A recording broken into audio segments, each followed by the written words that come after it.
Hello friends, स्वागत है आपका फ्री लीगल एडवाइस चैनल पे। आज हम चैप्टर जो कल स्टार्ट किए थे ऑफेंस अगेंस्ट प्रॉपर्टी, उसी को आगे कंटिन्यू करते हैं। तो प्रीवियस क्लास में हमने क्या क्या डिस्कस किया था? प्रीवियस क्लास में हमने डिस्कस किया था थेफ्ट, एक्सटॉर्शन, रॉबरी और डकैती।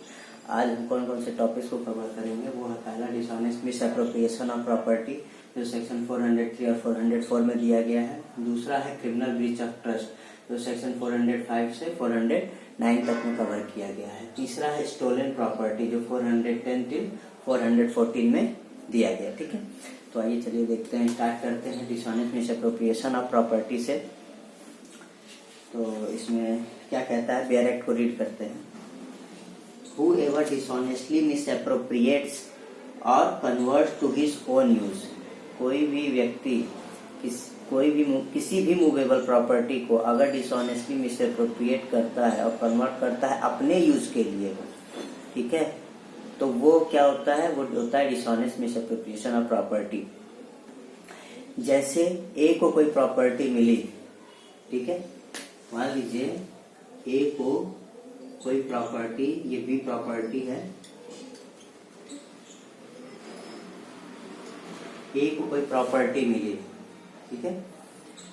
गुड फेथ में ए को गुड फेथ में पहले लगा कि ये प्रॉपर्टी मेरी है, ठीक है, लेकिन बाद में पता चला कि नहीं, ये प्रॉपर्टी किसकी है? ये प्रॉपर्टी जेड की है। बाद में ए को पता लगा कि ये प्रॉपर्टी किसकी है? जेड की है।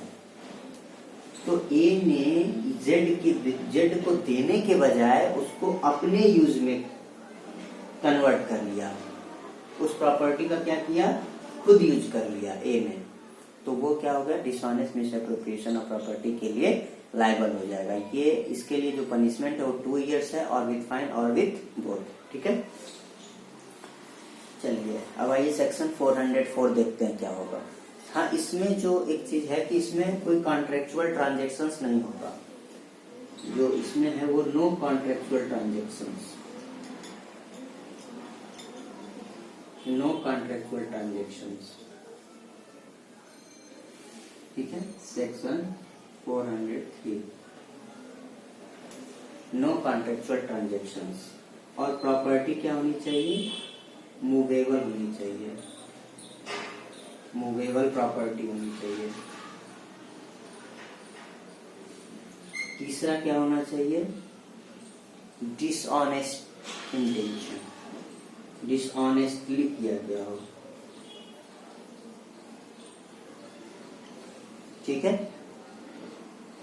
डिसऑनेस्टली मूवेबल प्रॉपर्टी और नो कॉन्ट्रेक्चुअल ट्रांजेक्शन्स होता है इसमें। ठीक है, चलिए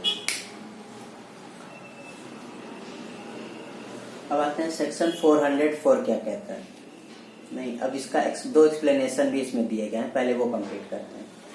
तो फर्स्ट एक्सप्लेनेशन कहता है कि अगर किसी प्रॉपर्टी को आप एक टेम्पररी टाइम के लिए भी यूज करते हैं, ठीक है, परमानेंट नहीं उसका मिसएप्रोप्रिएट करते हैं, टेम्पररी मिसएप्रोप्रिएट करते हैं, तो भी वो क्या हो जाएगा? वो डिसऑनेस्ट मिसएप्रोप्रिएशन के लिए लायबल हो जाएगा। जैसे ए को एक जैसे इसमें एग्जांपल दिया है, उसको हम कवर करते हैं कि ए को एक गवर्नमेंट प्रॉमिसरी नोट मिलता है, जो उसको पता चल जाता है कि वह जो प्रॉमिसरी नोट है वो जेड का है, लेकिन वह ए जो है उस प्रॉपर्टी को, उस गवर्नमेंट प्रॉमिसरी नोट को बैंक में एज अ सिक्योरिटी रख देता है और उससे लोन रिकवर करता है बैंक से।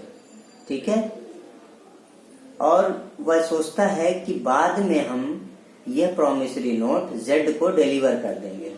ठीक है, लोन जमा करके बाद में यह प्रॉमिसरी नोट जेड को वापस कर देंगे, लेकिन यह कुछ टाइम के लिए ही उसका यूज करता है, तो भी ये क्या हो जाएगा? ये डिसऑनेस्ट मिसएप्रोप्रिएशन के लिए लायबल हो जाएगा। ये एक्सप्लेनेशन 1 कहता है।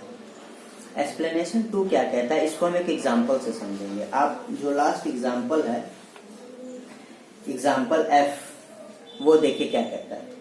A finds a valuable ring, A को एक वैल्यूएबल रिंग मिलती है, not knowing to whom it belong, उसको नहीं पता कि यह किसका रिंग है। ए को एक रिंग मिलती है, गोल्डन रिंग होगी, उसको नहीं पता कि ये रिंग किसकी है। ए सेल्स इट इमीडिएटली, जैसे ही उसको वो रिंग मिलती है वो तुरंत उसको क्या करता है, सेल कर देता है। Without attempting to discover the owner, बिना ओनर के डिस्कवर किए, बिना ओनर को खोजे कि यह किसका है, ठीक है, बिना ओनर को खोजे कि यह किसका है, वह तुरंत उसको क्या करता है, इमीडिएटली सेल कर देता है। तो A is guilty of an offence under this section, तो भी ए क्या होगा, इस सेक्शंस में लायबल होगा, इन डिसऑनेस्ट मिसअप्रोप्रिएशन के लिए लायबल होगा। तो इसमें यह है कि अगर ए को कोई रिंग मिलती है तो उसको जो रीजनेबल, ठीक है, रीजनेबल टाइम के लिए उसको प्रयास करते रहना चाहिए कि ये जिसकी रिंग है उसको मिल जाए, ठीक है, लेकिन वह रीजनेबल टाइम के लिए, रीजनेबल टाइम तक वो रुकता नहीं है और तुरंत उसको सेल कर देता है, ठीक है, तो भी ये क्या हो जाएगा, डिसऑनेस्ट मिसअप्रोप्रिएशन हो जाएगा। तो रीजनेबल टाइम और रीजनेबल मीन्स ये दोनों क्या है, क्वेश्चन ऑफ फैक्ट है, ठीक है। एक्सप्लेनेशन 2 में दिया गया है कि रीजनेबल टाइम क्या होगा और रीजनेबल मीन्स क्या होगा, तो ये क्वेश्चन ऑफ फैक्ट पे बेसिस करता है, ठीक है। चलिए अब जैसे इलिस्ट्रेशन ए देखिए, इसमें क्या कहता है, ए फाइंड्स अ रूपी ऑन द हाई रोड, ठीक है, ए कहीं जा रहा होता है, उसको एक हाई रोड पे पैसे मिलते हैं, ठीक है, कुछ पैसे मिलते हैं। Not knowing to whom the rupees belong, उसको नहीं पता कि ये रुपीज किसका है, ये पैसे किसका है, उसको नहीं पता चल पाता। तो ए पिक्स अप द रुपीज, तो ए उस पैसे को लेता है। और here A has not committed the offence defined, तो ए ने कोई अपराध नहीं किया, ठीक है। जैसे कोई व्यक्ति रोड पे जा रहा हो, उसको पैसे मिल गया हो, 10 रुपया, 50 रुपया, 100 रुपया, ठीक है, मिल गया हो, उसको नहीं पता कि ये पैसे किसके हैं और उसको यूज कर लेता है, ठीक है, तो वो जो है उसके लिए लायबल नहीं होगा। अब इलिस्ट्रेशन बी देखिए क्या कहता है, A finds a letter on the road, A को एक लेटर मिलता है रोड पे, कंटेनिंग अ बैंक नोट, उस वो क्या कौन सा नोट होता है, बैंक नोट होता है। From the direction and contents of the letter he learns to whom the notes belong, उसको पता चल जाता है कि ये बैंक नोट किसका है, ठीक है। ही एप्रोप्रिएट्स दो नोट, लेकिन फिर भी उस नोट्स को क्या करता है, नोट को उस अपने लिए उपयोग कर लेता है, ठीक है, यूज कर लेता है। तो he is guilty of an offence under this sections, तो वो क्या होगा, इस सेक्शंस के अंतर्गत ऑफेंस होगा, ठीक है। चलिए आइए हम देखते हैं सेक्शन 404 क्या कहता है।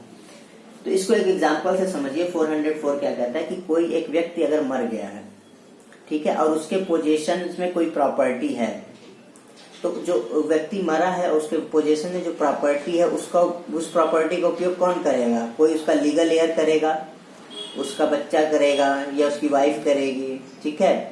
लेकिन अगर कोई अदर व्यक्ति जैसे सर्वेंट उस प्रॉपर्टी को लेके भाग जाता है या अपने लिए यूज कर लेता है या उसको बेच देता है, ठीक है, किसी तरह उसको मिसअप्रोप्रिएट कर देता है, तो वो जो सर्वेंट होगा उसका, वो इस सेक्शन 404 में लायबल होगा, ठीक है। तो इसमें दिया गया है कि अगर सर्वेंट के अलावा क्लर्क, मान लीजिए वो क्लर्क और सर्वेंट अपना रखा हुआ था, वो मिसअप्रोप्रिएट करता है, तो उसके लिए उसको 7 साल की सजा मिलेगी। और इसके अलावा कोई अगर व्यक्ति होता है, क्लर्क और सर्वेंट के अलावा अगर कोई व्यक्ति होता है जो उसने अपॉइंट नहीं किया था जिसको, तो उसके लिए जो पनिशमेंट है वो है 3 years and shall liable to fine, ठीक है। तो इसमें जो इलिस्ट्रेशन है आप पढ़िएगा, अब आपको समझ में आ जाएगा, ठीक है। चलिए सेक्शन 405 कहता है क्रिमिनल ब्रीच ऑफ ट्रस्ट, ठीक है। क्रिमिनल ब्रीच ऑफ ट्रस्ट क्या होता है, इसमें क्या आता है कि इसमें यह है कि कोई प्रॉपर्टी इंटरेस्ट की हुई होती है, ठीक है, मतलब आपको कोई प्रॉपर्टी दी गई या किसी प्रॉपर्टी का डोमिनियन आपको दिया गया, ठीक है, तो आपने उस प्रॉपर्टी को क्या किया, डिसऑनेस्टली मिसअप्रोप्रिएट किया, ठीक है, और convert to his own use that property, और उस प्रॉपर्टी को आपने यूज कर लिया, तो वो माना जाएगा कि आपने dishonest criminal breach of trust किया है। मतलब क्रिमिनल ब्रीच ऑफ ट्रस्ट में अब प्रॉपर्टी को, कोई व्यक्ति प्रॉपर्टी को इंटरेस्ट करता है, मतलब देता है। जैसे एग्जांपल समझिए कि मुझे कहीं जर्नी पे बाहर जाना है, मैंने अपनी प्रॉपर्टी को किसी को रखने को दे दिया, अपने मित्र को दे दिया कि प्रॉपर्टी ये जैसे कुछ गोल्डन रिंग है या कुछ है, तो उसको दे दिया कि आप रखे रहो, मैं आऊंगा तो उसको ले लूंगा। या कोई फर्नीचर दे दिया रखने के लिए कि भाई इसको रख लो, कल मैं जब घूम करके आऊंगा तो मैं तुमसे ले लूंगा, ठीक है, और पेमेंट कर दूंगा जो भी पेमेंट होगा। लेकिन उसने क्या किया कि उस प्रॉपर्टी को सेल कर दिया, ठीक है, तो वो कहाँ लायबल होगा, वो क्या होगा, क्रिमिनल ब्रीच ऑफ ट्रस्ट होगा, ठीक है, क्योंकि इसमें प्रॉपर्टी को मैंने इंटरेस्टेड किया या डोमिनियन ओवर द प्रॉपर्टी कह सकते हैं। तो ये क्या हो जाएगा, ये हो जाएगा क्रिमिनल ब्रीच ऑफ ट्रस्ट, ठीक है। तो क्रिमिनल ब्रीच ऑफ ट्रस्ट में मूवेबल और इमूवेबल दोनों तरह की प्रॉपर्टी होती है, और इसमें देखिए एक क्या बन रहा है, कॉन्ट्रेक्चुअल रिलेशनशिप बन रहा है, ठीक है। क्रिमिनल ब्रीच ऑफ ट्रस्ट में क्या बन रहा है, कॉन्ट्रेक्चुअल रिलेशनशिप बन रहा है, ठीक है। मैं आपको कोई प्रॉपर्टी दे रहा हूं, ठीक है, तो ये क्या हो जाएगा, कॉन्ट्रेक्चुअल रिलेशनशिप बन रहा है। लेकिन डिसऑनेस्ट मिसअप्रोप्रिएशन ऑफ प्रॉपर्टी में कोई कॉन्ट्रेक्चुअल रिलेशनशिप नहीं बनता, ठीक है। तो ये दोनों बहुत डिफरेंस है, और उसमें केवल मूवेबल प्रॉपर्टी के लिए होता है, और ये मूवेबल इमूवेबल दोनों प्रॉपर्टी के लिए लायबल होगा, ठीक है। चलिए, इसमें तो क्या पनिशमेंट्स है, इसके आगे पनिशमेंट्स दिए गए। इसमें एक्सप्लेनेशंस क्या दिया गया, एक्सप्लेनेशंस इसमें ये है कि अगर एम्प्लॉयर और एम्प्लॉय है तो एम्प्लॉयर क्या करता है, एम्प्लॉय के सैलरी में से कुछ पैसा जो है थोड़ा थोड़ा करके काटता है कि ये आपके बेनिफिट के लिए मैं कर रहा हूँ, ठीक है, बाद में आपको दे दूंगा, ठीक है। लेकिन वो क्या करता है, बाद में उसको देता ही नहीं है, वो अपने यूज के लिए पैसा उसके सैलरी से धीरे धीरे क्या करता है, काट लेता है। तो फिर ये क्या होता है, ये भी क्या हो जाएगा, ये भी क्रिमिनल ब्रीच ऑफ ट्रस्ट में आएगा, ठीक है। एम्प्लॉयर और एम्प्लॉय का रिलेशन, मान लीजिए किसी व्यक्ति को आपने कहा विल बनाने के लिए, ठीक है, और विल में क्या करता है, वो विल बनाता है और वो अपना भी नाम उसमें डाल देता है बिना आपके सहमति के, ठीक है, वो अपना भी नाम उसमें ऐड कर लेता है कि जब ये इसकी डेथ होगी तो हम भी क्या करेंगे, इसके प्रॉपर्टी में से कुछ हिस्सा ले लेंगे। तो ये भी क्या हो जाएगा, क्रिमिनल ब्रीच ऑफ ट्रस्ट हो जाएगा, ठीक है। तो विल के केस में, एम्प्लॉयर एम्प्लॉय के केस में, तो ये सब क्या होता है, इसमें क्रिमिनल ब्रीच ऑफ ट्रस्ट होता है, ठीक है।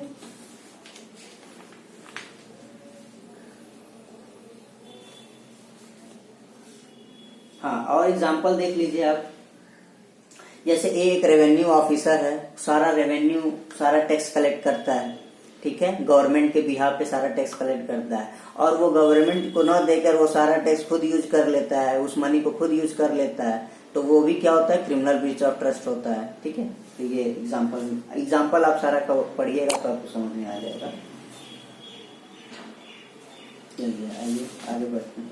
सेक्शन 406 क्या कहता है, punishment for criminal breach of trust. Criminal breach of trust के लिए क्या पनिशमेंट दिया गया है, 3 years और विथ फाइन और विथ बोथ, ठीक है। 407 कहता है criminal breach of trust by carrier, ठीक है। अगर क्रिमिनल ब्रीच ऑफ ट्रस्ट किसने किया है, किसी कैरियर ने किया है, वार फिंगर ने किया है, और वेयर हाउस कीपर ने किया है, तो इसको भी हम कहते हैं कि क्रिमिनल ब्रीच ऑफ ट्रस्ट इसने किया है, और इसके लिए जो पनिशमेंट है वो 7 years है और लाइबल टू फाइन, ठीक है। कैरियर मतलब हो गया वाहक, वार फिंगर मतलब घटवाल, वेयर हाउस कीपर मतलब भांडागारिक, ठीक है, बेरेक्ट में लिखा हुआ है, ऐसे हिंदी शब्द है। तो ये सब क्या होंगे, तो ये लाइबल होंगे 7 years के लिए, लाइबल टू फाइन। अब आते हैं 408 में क्या दिया है, criminal breach of trust bye clerk और सर्वेंट। क्लर्क और सर्वेंट के द्वारा अगर क्रिमिनल ब्रीच ऑफ ट्रस्ट किया जाता है तो क्या होता है, तो इसके लिए लाइबल होते हैं 7 years and shall also be liable to fine, ठीक है। ये इसलिए होता है क्योंकि मान लो मैं किसी क्लर्क को रखा, सर्वेंट को रखा, अगर उसने मेरी कोई प्रॉपर्टी जो है मिस अप्रोप्रिएट कर दिया तो वो क्या हो जाएगा, क्रिमिनल ब्रीच ऑफ ट्रस्ट के लिए लाइबल होगा। इसलिए चूंकि मैंने उसको विश्वास करके रखा है, इसलिए उसकी जो पनिशमेंट होगी वो 7 years होगी और लाइबल टू फाइन होगा। 409 कहता है criminal breach of trust by public servant. अगर कोई public servant criminal breach of trust करता है, और बाय बैंकर, मर्चेंट और एजेंट, ठीक है, अगर ये लोग क्रिमिनल ब्रीच ऑफ ट्रस्ट करते हैं तो इनके लिए जो पनिशमेंट है वो ज्यादा extend to 10 years and also liable to fine, ठीक है, क्योंकि पब्लिक सर्वेंट है, ये पब्लिक सर्वेंट करते हैं, बैंकर है, मर्चेंट है, एजेंट है, ठीक है, तो ये ऐसे पोस्ट है कि इन पे अगर ये क्रिमिनल ब्रीच ऑफ ट्रस्ट करते हैं इस पोस्ट पे रहते हुए, तो इनको ज्यादा पनिशमेंट मिलती है, 10 years and liable to fine. अब आते हैं सेक्शन 410 क्या कहता है। सॉरी, इसमें एक केस दिया गया है, क्रिमिनल ब्रीच ऑफ ट्रस्ट का एक केस है, R K. Dalmia versus Delhi administration. तो इसमें वही बताया गया है कि इसमें दोनों तरह की प्रॉपर्टी इंक्लूड होती है, मूवेबल और इमूवेबल, ठीक है। और इसमें और बताया गया है कि it has been held that when one partner is given authority by the other partner, मतलब सारे पार्टनर मिलके एक पार्टनर को अगर अथॉरिटी देते हैं कि सारा जो मनी होगा वो आप कलेक्ट करेंगे, ठीक है, तो वो क्या करता है, सारे पैसे को खुद ही यूज कर लेता है अकेले, तो वो क्या होता है बिना अदर पार्टनर के कंसेंट के, तो वो भी क्रिमिनल ब्रीच ऑफ ट्रस्ट होता है, ठीक है। चलिए आते हैं सेक्शन 410 क्या कहता है, स्टोलन प्रॉपर्टी। स्टोलन प्रॉपर्टी क्या होती है, तो सेक्शन 410 बताता है, ठीक है। ये कहता है सेक्शन 410, अगर कोई किसी प्रॉपर्टी का पोजेशंस आपके पास कैसे आता है, किसी भी प्रॉपर्टी का पोजेशंस आपके पास आता है थेफ्ट द्वारा, एक्सटॉर्शन द्वारा, रॉबरी द्वारा, क्रिमिनल मिसएप्रोप्रिएटेड द्वारा या क्रिमिनल ब्रीच ऑफ ट्रस्ट द्वारा, यानी पहले जितने भी टॉपिक्स हमने पढ़े हैं टोटल इसमें इंक्लूड हो जाते हैं। वो ट्रांसफर कैसी होती है प्रॉपर्टी का, थेफ्ट द्वारा, एक्सटॉर्शन द्वारा, रॉबरी द्वारा, क्रिमिनल मिसएप्रोप्रिएशन द्वारा, क्रिमिनल ब्रीच ऑफ ट्रस्ट द्वारा।